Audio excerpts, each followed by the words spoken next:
All right, welcome into today's show. You're listening to the Barbecue Life. We are powered by Hound Hogs BBQ Supply. Check them out, Facebook, Instagram at Hound Hogs BBQ Supply. They do great work over there. So got a fellow Midwesterner joining us on the show here today, Mr. Nicholas Owensby. Did I pronounce that right? Yeah, Nick Owensby. Nick, excuse me. Nope, that's Nick, okay. Only my mom calls me Nicholas, and usually that's only when I'm in trouble. There you go. Your mom or telemarketers, right? So yeah, sometimes the wife too, but you know. I love it. I love it. Yeah. So we've got Nick Owensby on the show. He comes to us from Ohio, Wadsworth, Ohio, to be exact. And he is the pitmaster owner of Sailor Nick's BBQ. So welcome into the show, Nick. Glad you're here. Well, thank you very much for having me. I really appreciate it. I've been a longtime listener of the show, and I absolutely jumped at the opportunity when you said, you know, you miss every shot that you don't take on the other episode the other weekend. And I said, you know, I'm going to shoot my shot and see if I can't get on here myself. So, boom. I love it. There we go. Yeah, dreams do come All right, true. so let's dive into journey. Tell us about this barbecue journey, because I know you're relatively somewhat new to the competition scene, right? So how did all this start? So I am pretty new to the competition scene, but barbecue itself, I've actually been smoking for about 5 years. It started just literally my wife and I were listening to a radio show here in Cleveland, and they had a segment on there where they would talk about their journey, kind of what they're smoking, what their equipment is, because they were just getting into it as well. So I brought my wife in on the conversation one day. I said, "Hey, just listen to this for me." And she's like, "Oh, okay, whatever." So we listened to it, and she kind of got excited, and that was that. I didn't hear anything else about it. And then for Christmas that year, she was like leading up to it. She kept saying, "Oh, Nick, I can't wait to tell you what I got you. It's going to be great. It's going to be awesome." And she got me, Christmas morning comes around, and she, points to a box in the corner, and it's a smoker. I open it up. It's a little master build electric smoker. And I was like, "Oh, that's really cool." She's like, "Well, you seem so excited about that show and real interested in what they were doing." I was like, "Yeah, it's really, really cool." And then I didn't touch it for like 6 months at all. I didn't know what to do with it. I was kind of scared of it. And she finally came to me and she goes, "Are you going to use this, or should I take it back to the store? Should, what are we going to do with this?" So I was like, I'll give it a whirl. So I bought a pork butt, and I said, I have no idea what I'm doing. I went on Facebook and found one of my old Navy buddies. I said, "Hey, you have a smoker, what are you supposed to do with this?" And he's like, "There's a book from a guy named Myron Mixon." I'm like, who's Myron Mixon? And he's like, "Here, just go to the library, read up, and do what you do." So I went to the library, did exactly what the book said, and it was horrible. It came out, the smoker over smoked. I was putting wet wood chips into it. I was like putting wood chips in every like 5 minutes or something like that. And, it came out horrible. And I'm not a quitter. So I was like, let's go ahead and try this again. So then I tried ribs, and, just kind of went through the gambit of things. And I was like, well, maybe it's not, and it was getting a little bit better, but I was like, maybe it's not me. Maybe it's the smoker. It's the equipment. It's always the equipment, right? So I found a little Dynaglow smoker. It's actually right behind the computer here. And I was like, this is it. I found it online. I was like, this is the last smoker I'm ever going to need in my life. It's bigger. It's, it's wood fired, and I can put sticks in it and burn it, and it's going to be great. And I had it for a little while, and then I was like, it's just not what I'm looking for. So I was on Facebook Marketplace again. I found a gentleman in my area. He was selling a Humphrey smoker. And I didn't quite have the kind of money that he was asking for it at the time, but I just asked if I could come over and see it. And he's like, yeah, come on over. So I get to his house, and he has a barbecue trailer. He has 2 Humphreys. And we're talking about it, and he's like, "Do you know anything about competition barbecue? Because that's what kind of this is for, competition barbecue." I was like, "Well, no, I don't know nothing of this." He goes, "Have you ever heard of Pitmasters?" I said, "No." And he's like, "Well, this is your homework, go watch Pitmasters." And I was like, "All right." And he goes, "Have you ever heard of an outlaw?" I was like, "I've never heard of an outlaw. What is an outlaw?" He goes, "Well, let me show you." And he took me over to his new trailer, because he had a second trailer. He was trying to sell the old one. And showed me this wonderful thing called an outlaw. And I said, one day I'm going to have one of those, because it was beautiful. And as not to ruin the surprise of this, I do have one behind me.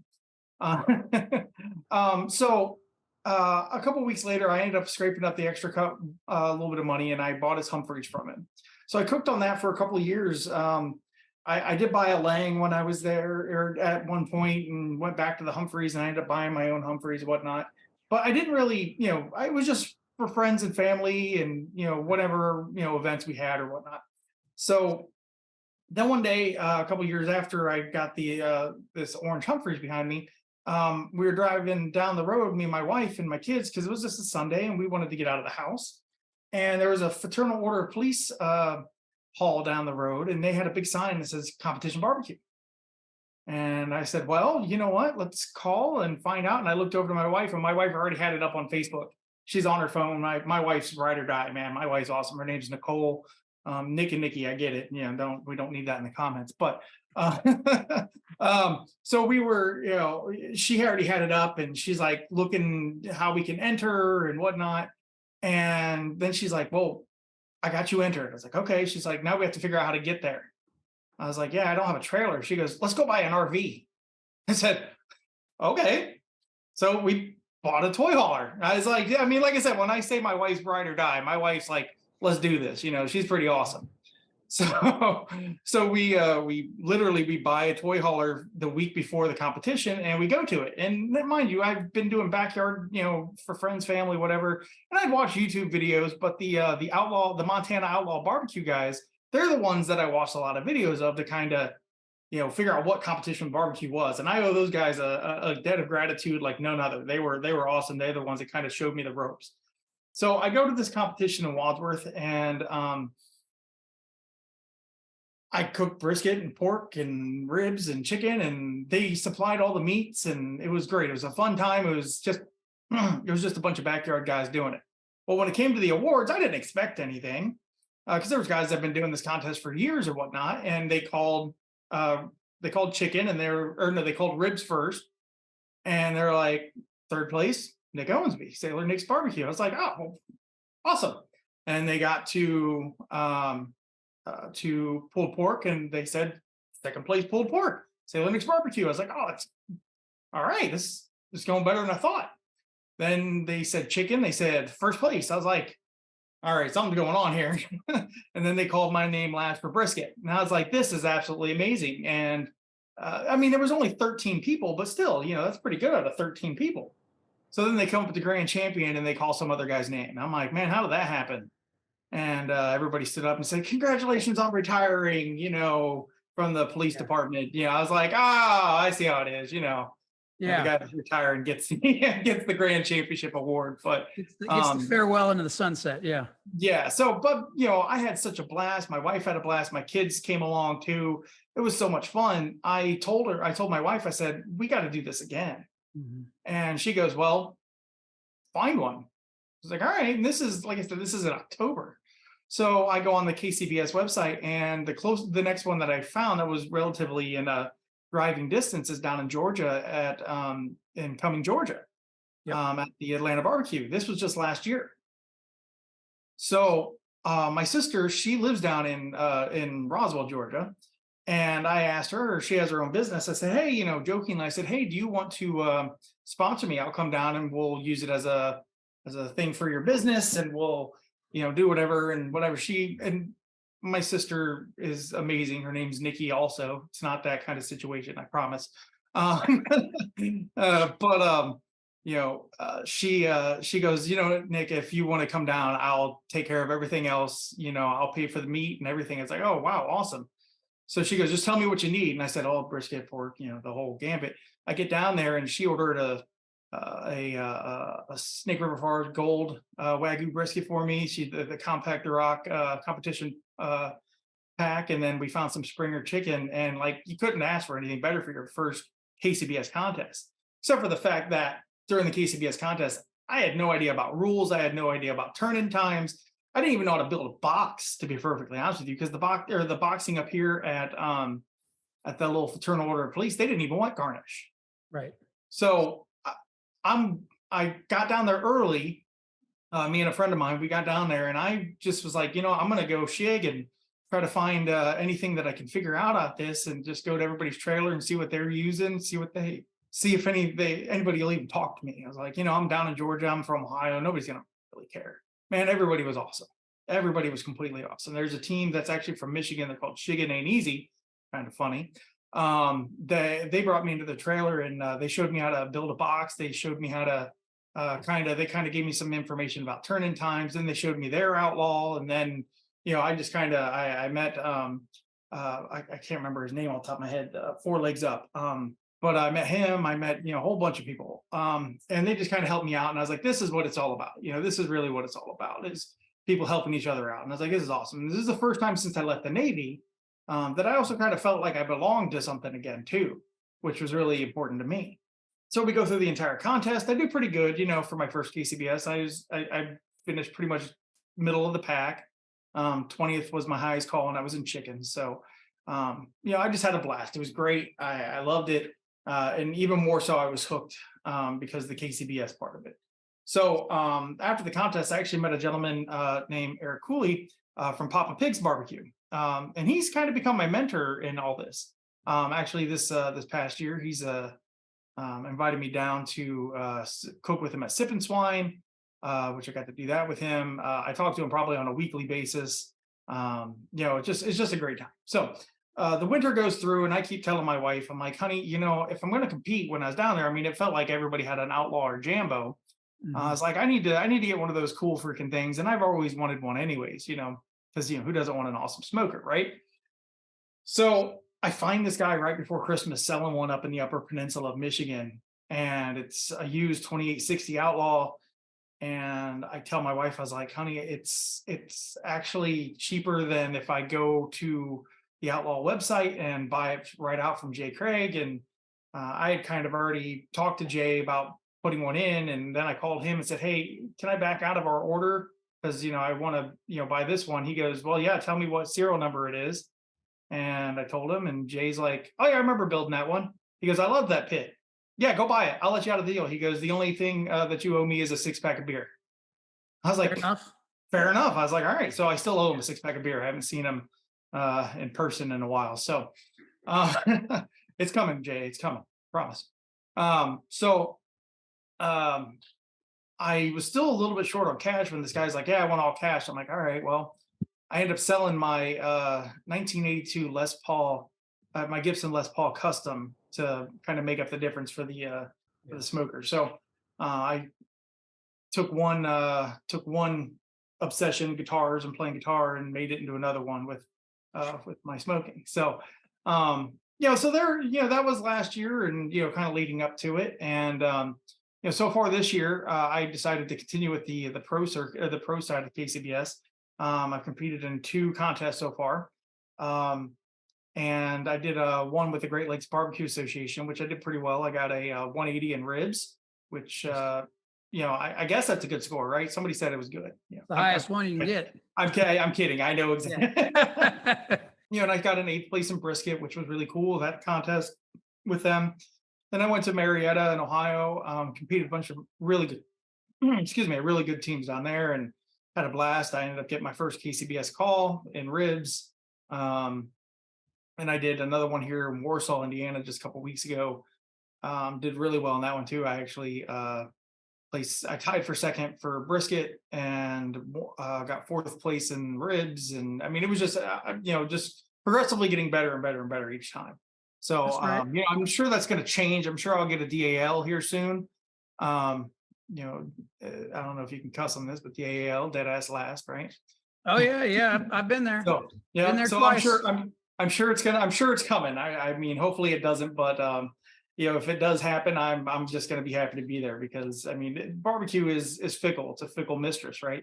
It's all dependent on the judges, and you can cook it to where you think it's perfect. Because I haven't met a cook yet that hasn't said they've cooked a bad turn-in box. Every turn-in box is 9s, right? They're all 180s. They're all 180s. It's the judges that messes them up, right? Yes. The judge's fault. Judges, it's all not your fault. We love you. Fault. Yeah, I kid 100%. I know the routine here is cooks cook and judges judge, and I appreciate the judges. I've had a couple of them come to my house early this spring to give me a judging at my house, and I appreciate what they did. They didn't have to do that, and it was a great time. And I just love barbecue. I don't know if it comes off enough or not, but if you can tell, this has been something that I was missing in my life, and it's really helped out a lot. Kind of combating the being away from the military and being away from that brotherhood. So it is a That's different right. brotherhood, and it's absolutely amazing. I don't want to reminisce or don't want to be without saying one of the great things that happened to me this year, besides cooking, was a friend of mine. His name's Aaron. He works at Mr. Brisket. He's the butcher there. He has his own brand, and he actually of spices and barbecue sauce. He actually sponsored me, so I got my first sponsor my first year. Also, it's called Go Big Go Barbecue. So just shameless plug. Hopefully, Absolutely. And we'll include, in the show notes, we'll include links to him so people can connect with him. And yeah. now let's talk about you. I mean, how do folks that are listening connect with you? Where are you on social media? How can they find you? Oh, I'm on all of them. I'm on Twitter, Sailor_Nick barbecue. Facebook, it's Sailor Nick's Crazy Good Barbecue. That was my daughter. That was her name that she gave me. That's how I got it. Instagram, same thing. It's Sailor Nick's Barbecue at Sailor Nick's Barbecue, and then TikTok, same thing. I love doing the videos. I love doing all that stuff. I try to at least do 1 or 2 videos a week. I think it's important to interact with everybody to kind of help with KCBS and barbecue. The more that you can interact with people, the better it is. And as one of your shows, you were talking about the judging and whatnot, and you need to be able to interact. Yeah, you guys talked about interacting with people to bring them in, because who wants to go to a barbecue contest just to watch awards, to see somebody else do something, right? That's exactly right. Amen. Amen. 100 times to that. I don't want that. I want to be able to teach people. I don't want to have secrets. I don't want to have, I don't want to be in my trailer and not, talk to every single individual person. If you haven't noticed, I don't shut up. So I like talking, and that goes with anybody. I don't care if you're a stranger or not. Come in, let's talk, let's BS. It doesn't even have to be about barbecue. Let's talk about whatever. I mean, I'll argue NFL, I'll argue, MLB, anything that you want to argue about. I'm a Cleveland Browns fan, so I mean, what do I have to say? It's tough. Yeah, it's tough. It's tough. It's tough. I mean, here's what I wanted to camp out on this for a second though, because I wanted to point this out because I think it's really cool. Here's the bottom line. Mm-hmm. You jumped in with both feet, right? Yep. You didn't do backyard. You went all in on pro. You said, I'm going to buy me a smoker. And not only did you go all in on pro, but the 2 contests that you did cook that we were there cooking as well are massive contests. Sip and Swine. Mm-hmm. Sip and Swine's huge. I think it's the largest competition in Georgia, in the state of Georgia. Mm-hmm. And you also cooked the Atlanta Barbecue Store. Both those competitions have amazing cooks there. I mean, like top 10 in the country cooks. Kelly Warts, that's who I was thinking for 4 Legs Up. Okay. No, sorry. But no, I just think it's a great example of, look, there's never a right time, to make a jump into barbecue. There's never a right time to invest in a nice outlaw smoker, because that's what it is. It's an investment, right? Oh, yeah. It's absolutely an investment. I've never cooked on one. I've heard great things about them. I would suspect that thing's so well built. If you take care of it, you're probably going to be able to pass it on to your kids, right? Yeah. So I think that the message here is pretty simple. And that is, look, just do it. Mm-hmm. Just do it. You're going to fail. You're going to make really bad barbecue. And you know what? The more bad barbecue you make, the quicker you're going to make great barbecue.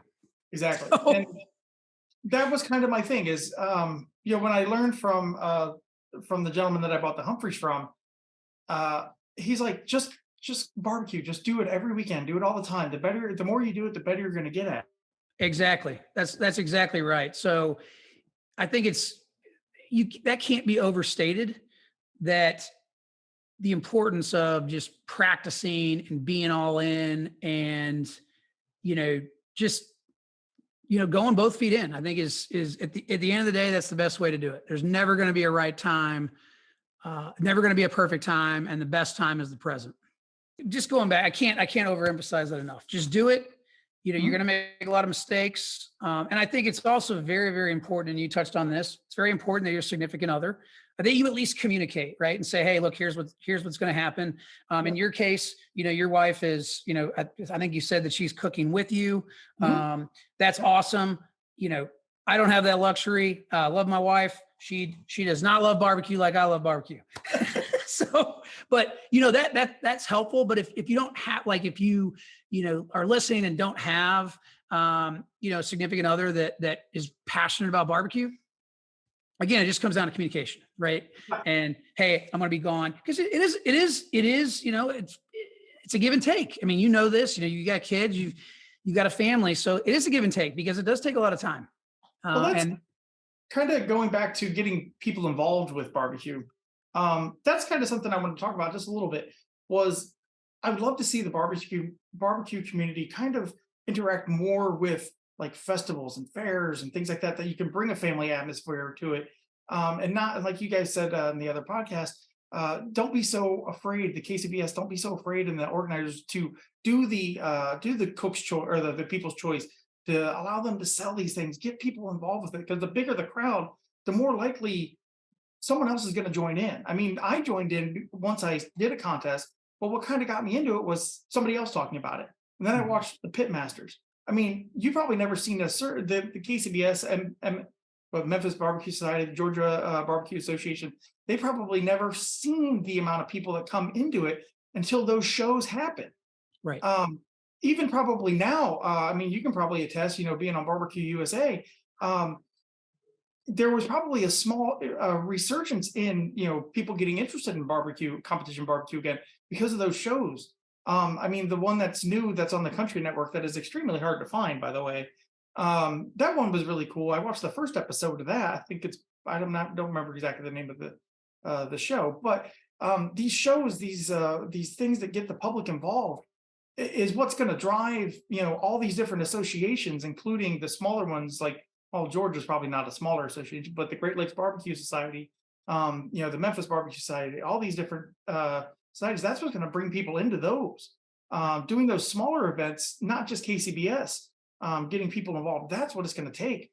And I challenge anyone, not challenge, I want to challenge anybody, if they're even remotely in the Ohio, Michigan, Pennsylvania, Indiana area, and they want to learn about barbecue, especially if they're a veteran, because I'm a veteran myself.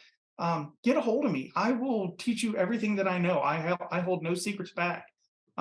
Maybe my pork injection, because that's kind of near and dear to my heart. But Sure.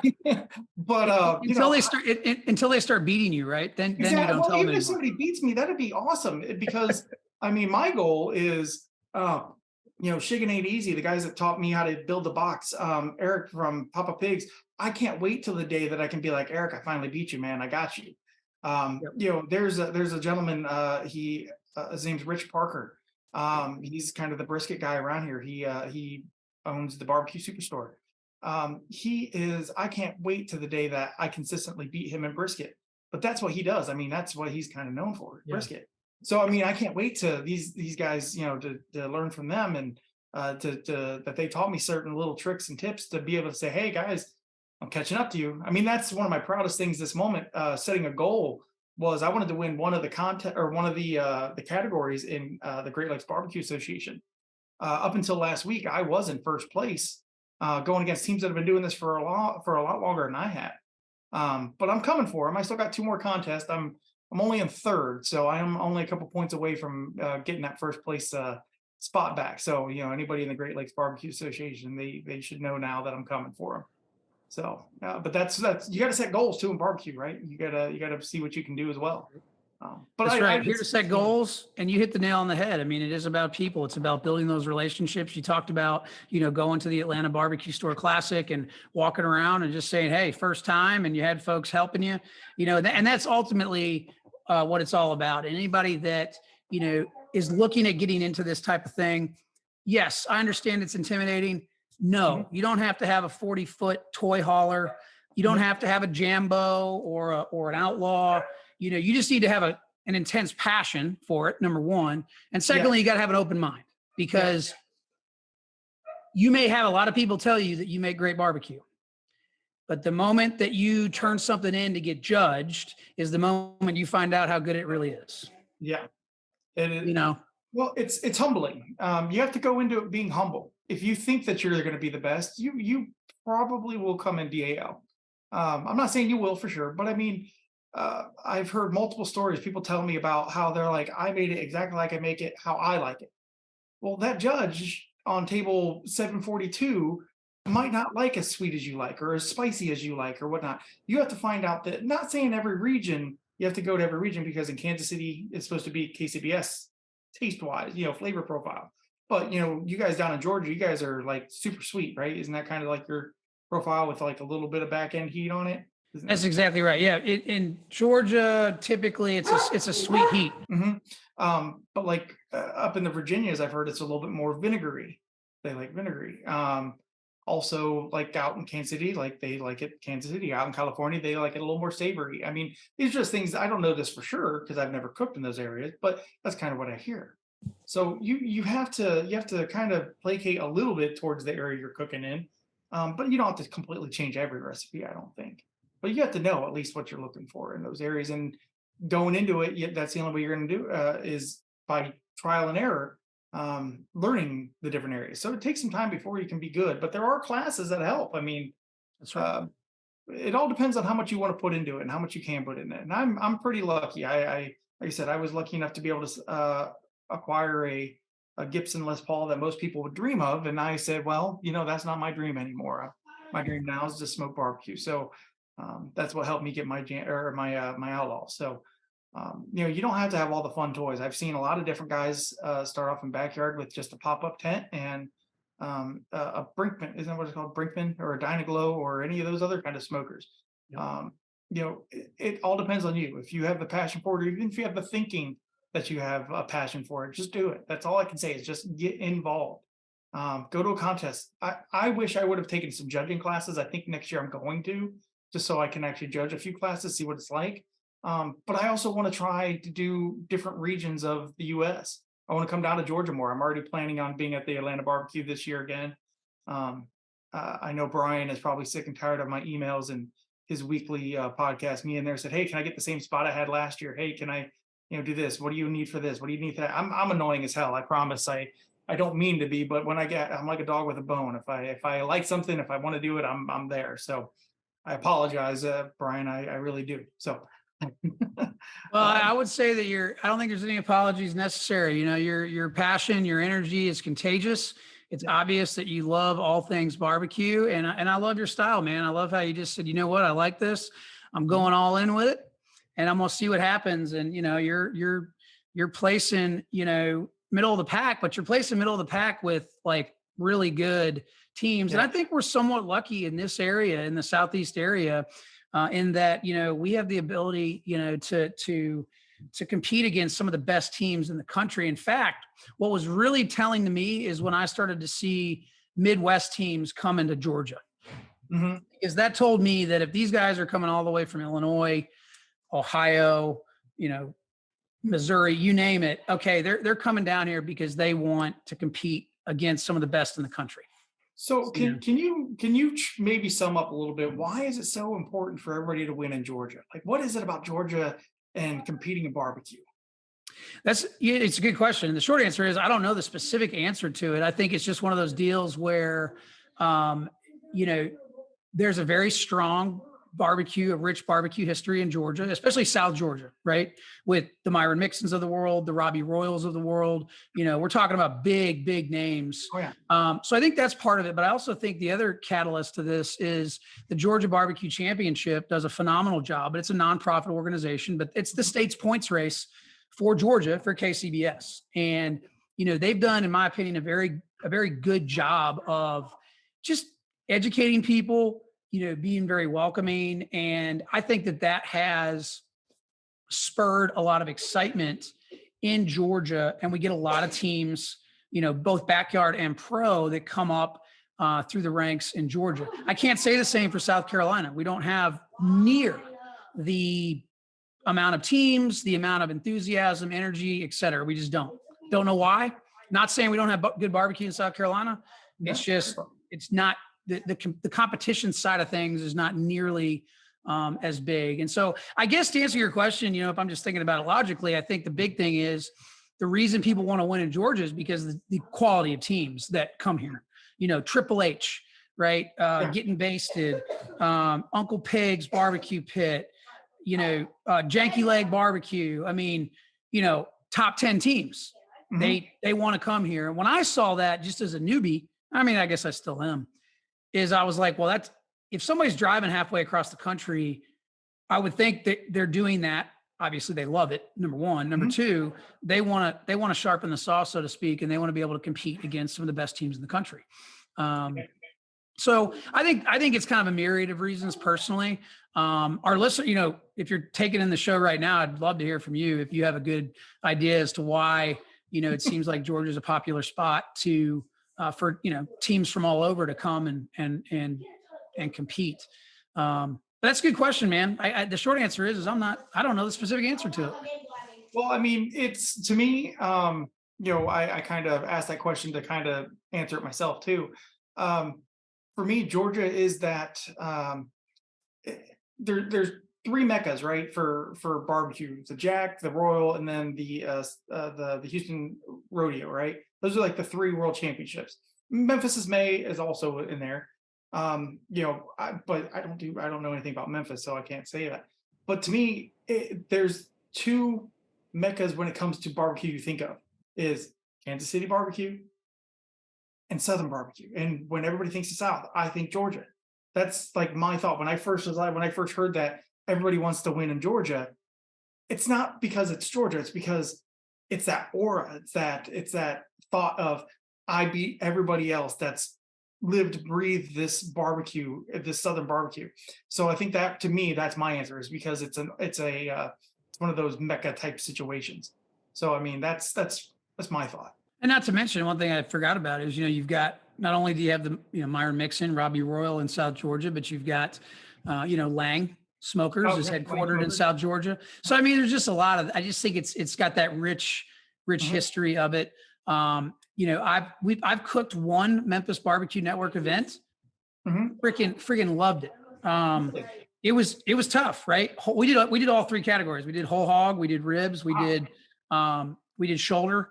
But it was a ton of fun. Way different than KCBS because, if you make the finals, then they do on-site judging. Yeah. So it's like, I mean, and I like getting, I don't know about you, but I like kind of venturing into the unknown and getting out of my comfort zone and doing something that on the surface, a lot of people would say, oh my God, why are you going to Vienna, Georgia, which is about 4 hours for us to cook a whole hog? And literally that was the first whole hog I ever cooked. Okay. So that's why I get excited when I have guests on the show like yourself who, just have that passion, have that energy and say, you know what, screw it. I'm going all in and we're going to let the chips fall as they may. Yeah, you have to. If you're planning on doing this at all, like you said, get out of your comfort zone. I mean, don't stay stagnant. There's nothing better than to actually get out there and meet people and see people and get to know what's going on across the United States. I mean, that's one thing that always brings all people together, in my opinion, is food, right? Food and sports. You can argue about both of them.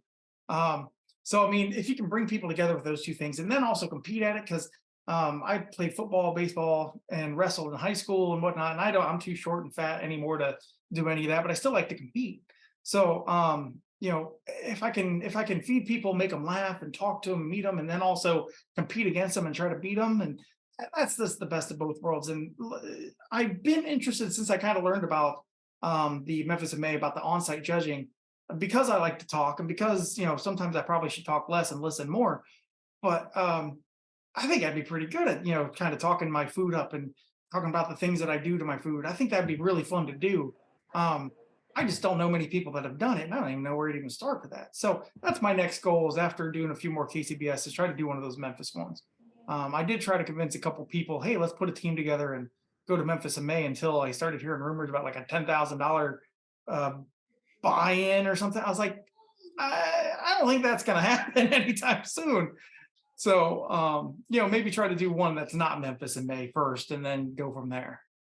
Yeah, Memphis in May is absolutely an investment Yeah. in every sense of the word. So I'm sure it's on my bucket list eventually to get there, and it goes back to continually improving, Hmm. continually, giving back to the barbecue community. And as you build that credibility and the reputation, I think then you start to get the major sponsors that Hmm. can write a check for $10,000 and Yeah. not bat an eye, Yeah. Um, but I would also say that, at the end of the day, competition barbecue is as much about marketing as it is about barbecue. And I think a lot of teams, I don't know anything about that yeah, marketing. Yeah. and you and see, and in my opinion, a lot of teams really miss the boat on that. Hmm. They just completely, for whatever reason, ignore, I don't know what you want to call it, but they don't do much on social media. There's not much branding going on. Hmm. And, at the end of the day, sponsors, they want to see how many followers you have. They don't particularly care necessarily how many trophies you have.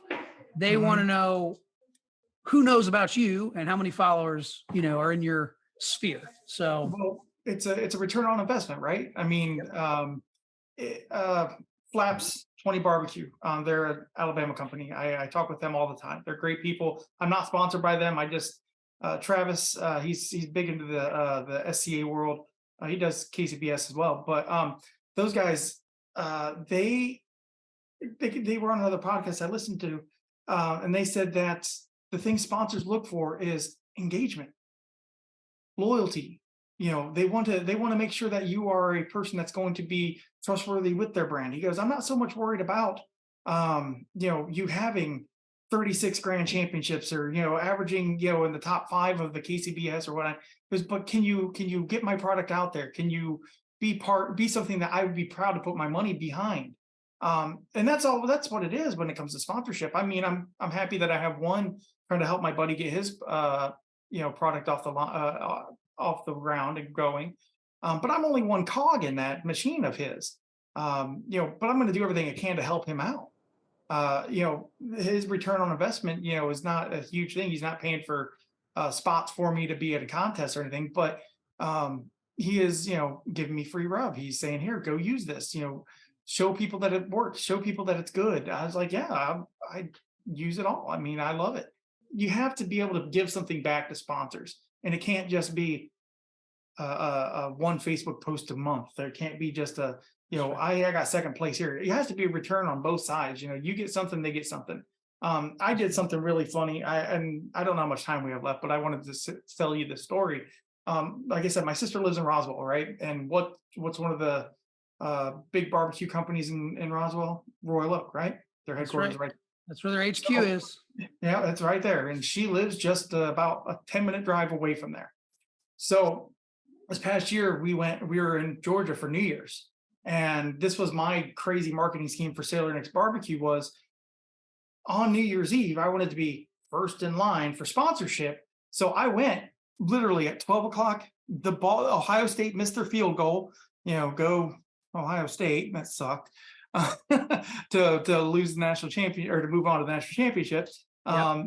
And then good job, dogs. Whatever. SEC, whatever. Yeah. But the Ohio State missed their field goal. I got in the car and I made a fake resume, and I took my wife, or took my brother-in-law. I said, come on, you're driving me over there because I've had too many drinks. And I put my resume on their mailbox right there in front of the gates. And I posed, I said, hey, first in line, I'm here, whatnot.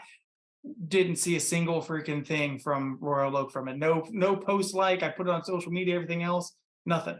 Then a couple of weeks ago, for some odd reason, that post got a like from Royal Oak. And they started liking a lot of my other posts that I did on there. And I'm not saying that anything about that, but it was just, I'm trying to show them, hey, I'm using your product. I love it. It's great. Sometimes you got to be creative too. You got to do some things that'll, get out of your comfort zone, to show people that your passion and you like their product. So I just That's love that right. whole story. I was first in line to be there, right as the new year started. I mean, it was 12:01. I was at the door knocking on Royal Oak's door. You were there, the first one in line, That literally. was And the first that one. Nobody else that showed right up. there, I can't imagine why. That right there is a powerful way to wind down the show. Mhm. Gotta love the passion, gotta love the energy, Nick. Again, for our listeners, make sure that you follow Nick on social media. You can find him Sailor Nick's BBQ. He's based Yep. out of Wadsworth, Ohio. He's on Instagram, TikTok, Facebook, you name it. We'll have all those links in the show notes. And Nick, thanks again, my friend, for reaching out. Enjoyed the conversation and love the energy, man. Yeah, I can't wait to actually meet you in person. Yeah, at ABC later this year, and first beers on me.